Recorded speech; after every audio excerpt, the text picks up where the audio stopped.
State of Texas versus Catherine Welch. Ma'am, are you Catherine Welch? Yes, Your Honor. And Ms. Welch is here with her attorney, Mr. Gertz. State's attorney is present. Ms. Welch was previously in court, entered a plea of guilty to driving while intoxicated third or more, as well as a prior offense, which made it a second-degree felony offense. There was no agreement with regard to punishment. I have received the pre-sentence report. And has everyone had an opportunity to review that report? We have, Judge. I have, Your Honor. Are there any additions or corrections to that report? Not from the state, other than I want to acknowledge I have received Mr. Gertz's sentencing memorandum. I'm going to get to that too in just a second. Any additions or corrections? Aside from the one comment that I make in the sentencing memoranda about a comment that she made about rehabilitation, I think it's more of a clarification, so I'm happy to touch on that. But other than that, we don't have any additions or corrections. Okay. And Ms. Malfino has already stated, as well as I have received the sentencing memorandum at 5:47 p.m. yesterday. I'm going to point that out for the record. The Harris County judge got her sentencing memoranda at midnight, so. Well, it was reviewed quite early this morning, but I did review it. Ms. Malfino, you've had time to review it as well? Same, Your Honor. Okay. Other than that, I think you all should have a couple, there's only a few, but there were some jail incident reports that should have been provided to counsel. Did you both receive those as well? Yes, Judge. I did. Okay. Is everyone ready to proceed with sentencing then? Yes, Judge. Yes. All right. Mr. Gertz, do you have witnesses? I'm not going to call any live witnesses unless the court requires it. When we have a person present from the Dream Center, if the court wants to inquire about that, I would essentially let her come up and talk if you want to have that conversation. But Okay. I think, our focus here is going to be on the topics that we talk about or write about in the sentencing memo. And, just sort of allowing, if the court decides to do what we're asking you to do, we are open and welcome to whatever the court requires of her Sure. to enter and successfully complete. We just wanted you to have that option on the table as well. That Okay. is an option that doesn't cost the court anything. Right. The state anything. And for the record, I'm aware of the Dream Center and their program and what they do. And so if I have any specific questions, if we get to something where I would need that, then I appreciate them being here and I'll ask those questions. Ms. Malfino, does the state have any witnesses? No, Your Honor. All right, then. Okay. Here's an important moment. The defense is pushing for rehabilitation over prison time, pitching the Dream Center program as a credible option. This isn't just about mercy. The judge already knows the program, so credibility isn't in question. The real issue: does the chance for recovery outweigh the risk to public safety? What would you decide if you were the judge? Argument. Judge, I want to, I recognize this is a unique case and a unique ask that we're making here. This is not something small that we're asking for. I have sort of personally taken Catherine on over the last 3+ years, I guess almost 4 years, as a project for me, if that makes any sense. And what I mean by that is I really wanted to put to the test, could this person do everything that I asked her to do to at least get her an opportunity to be here in front of you asking what we're asking for. She exceeded my expectations by doing the 90-day inpatient rehabilitation. And while she was there, she started to explore with her counselors and her therapists there some of the underlying issues that went beyond just physical addiction, but actually had to do with her mental health and some of the things that she's experienced in her life. I'm not going to detail them on the record, but the court is aware of what those things are. Incredibly traumatic events that I think she had repressed and had never really addressed and explored. And so those counselors recommended not just aftercare, but a specific outpatient program to address some of the trauma issues that she's had. She went and checked into that program, stayed for basically a year, and again, did everything we asked her to do. When I told her to go get her own drug patch, I told her to go get her own interlock device. She did all of that. Those records should be attached to the memo. She was successful, has been following the rules, doing everything we've asked her to do. had been going to AA, had gotten a counselor, actually reached out and befriended the director of the Dream Center to try to figure out what she could do next to sort of commit herself to her sobriety and to fixing the mental health issues that I think stem from the challenges that she faced as a young person.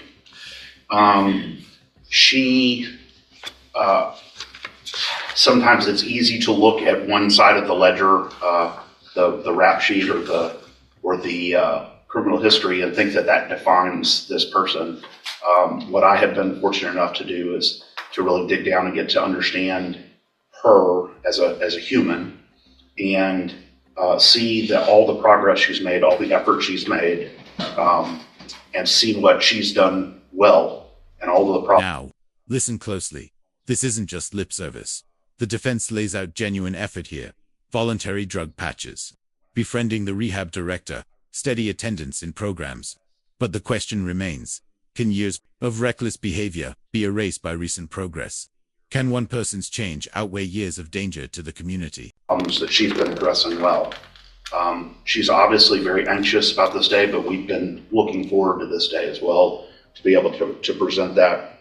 And I want to go down on the bottom of page 2, address what I was talking about in the CSI. So that I'm not saying that this wasn't the words that came out of her mouth, but when she was asked by one of the examiners in the probation report, if she felt she needed treatment, she said she didn't feel like she needed treatment. She wasn't opposed either. I want to clarify what we mean by that. And I say this here, but what she would say, I think, is she did 90 days of detox rehab related treatment, has continued aftercare, has continued mental health care.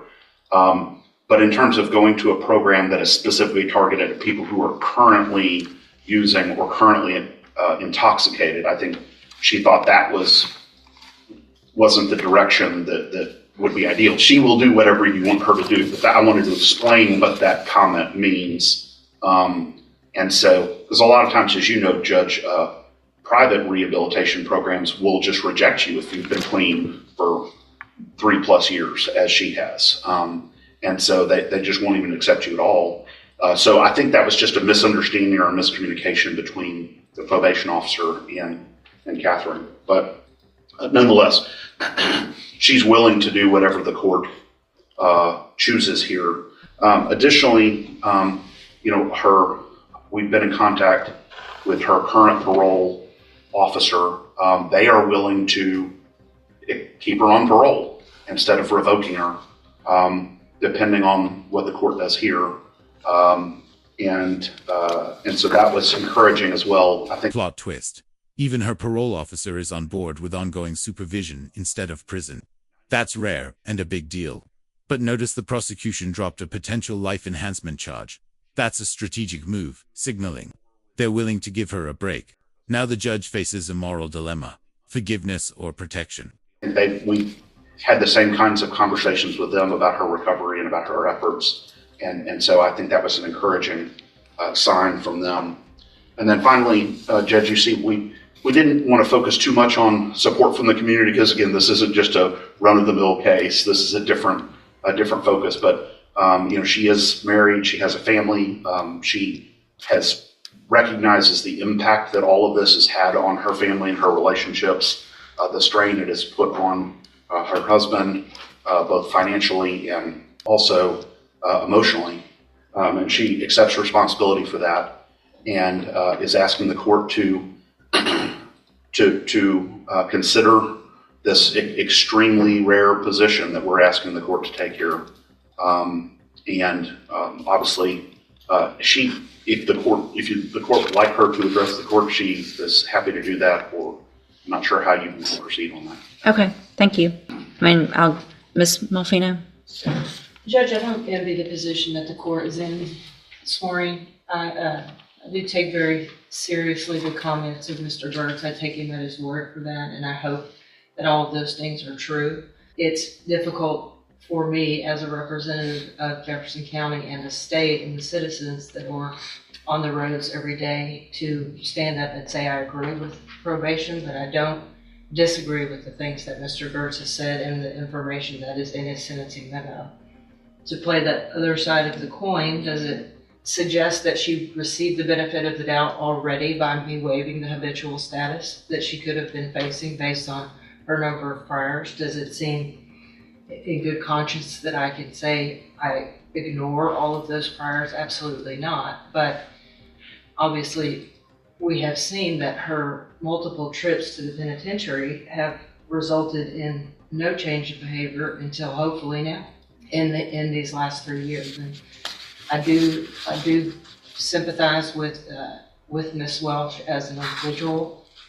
Again, it's hard for me as a district attorney, assistant district attorney, to say that I concur with the punishment being probation, but I don't, again, disagree with the comments that Mr. Gertz has. We've had multiple conversations about this case. I know he's worked very diligently at it. I don't really know, Judge, and that's why it's before you, that putting her in prison for 20 years and her getting out in 2 versus an extensive probation period where she can continue the recovery she's been doing is a better option. But again, I don't know what is in the best interest of public safety. Unfortunately, none of us do. So I would defer to the court's wisdom and whatever you think is appropriate based on the volume of information. All right, thank you. Anything else? Would you like to say something, Judge? Your Honor, I just want to say that the past was fueled by drugs and alcohol. I take complete responsibility for that. I did not know from very young when things happened in my life that it could have been, some of it could have been treated and stopped earlier if I had gotten help for my mental health. That after I received this DWI, that helped me get myself to a place that I could go into a treatment program and deal with some of those past traumas. In the past, I didn't. I medicated and drank to just forget about the pain, just numb myself out. I didn't know how else to deal with that until when I got on my mental health meds, and I have bipolar, I have PTSD, and my mind back then was very chaotic. And I just want to say, after I had my mental health meds, I was able to go through treatment at Santa Maria in Houston. Here's the human side. Catherine opens up about battling bipolar disorder, PTSD, and trauma that fueled her addiction. This is the side you rarely see in court, the struggle behind the crimes. It's raw, emotional, and adds complexity to the story.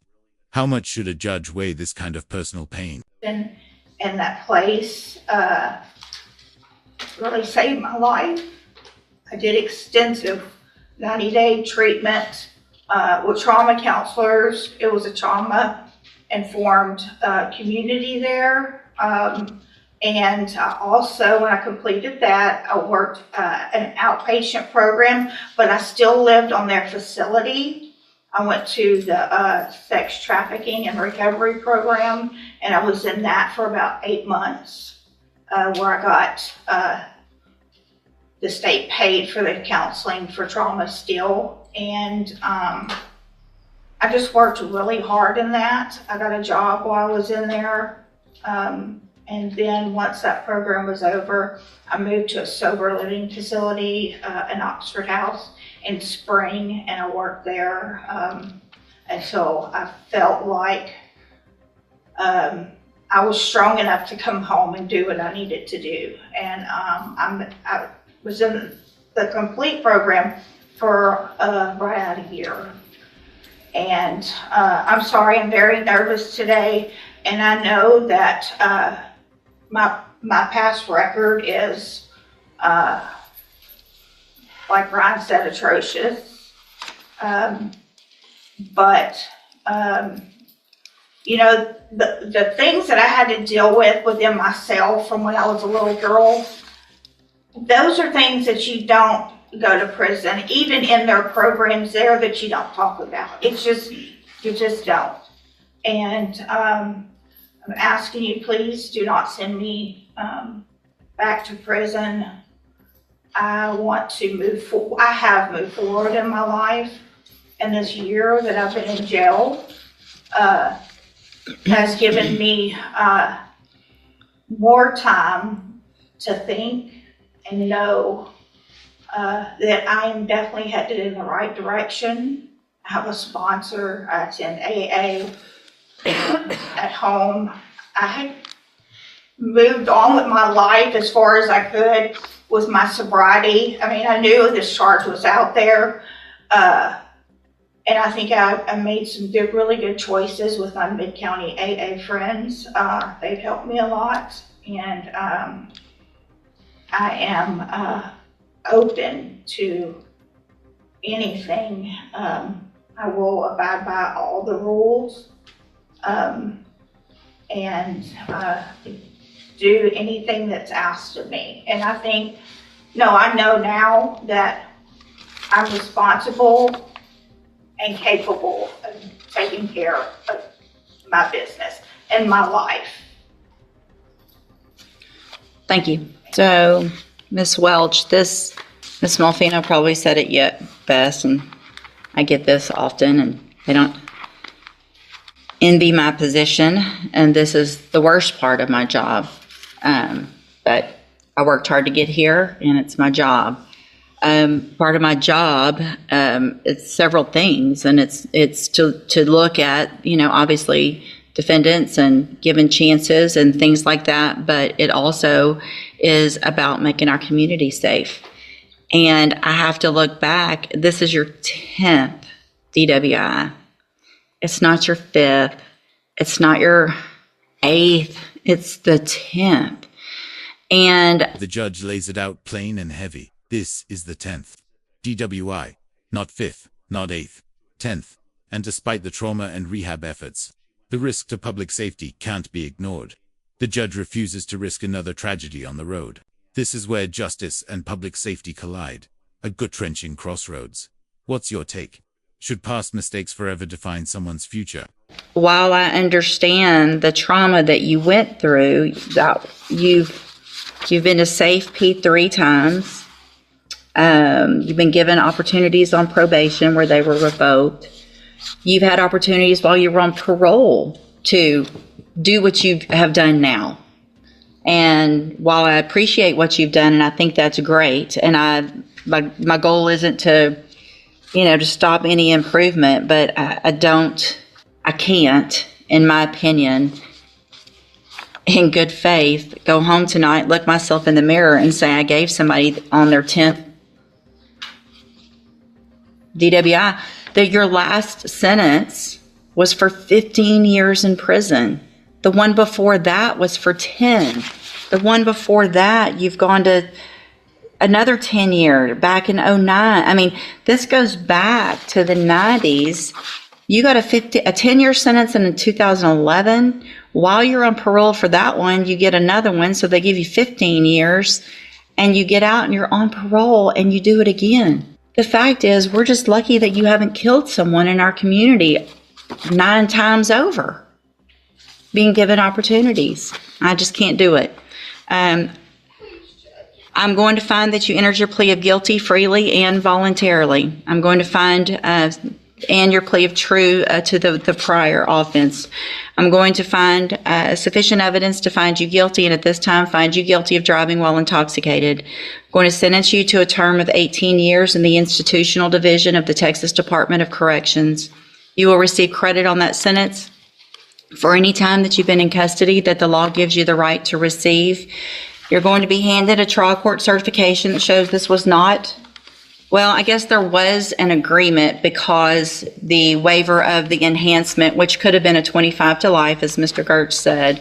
So I'm going to hand you the certification that shows this was an agreement. You've waived your right to appeal I'm also handing you a written admonishment regarding your ineligibility to possess a firearm or ammunition.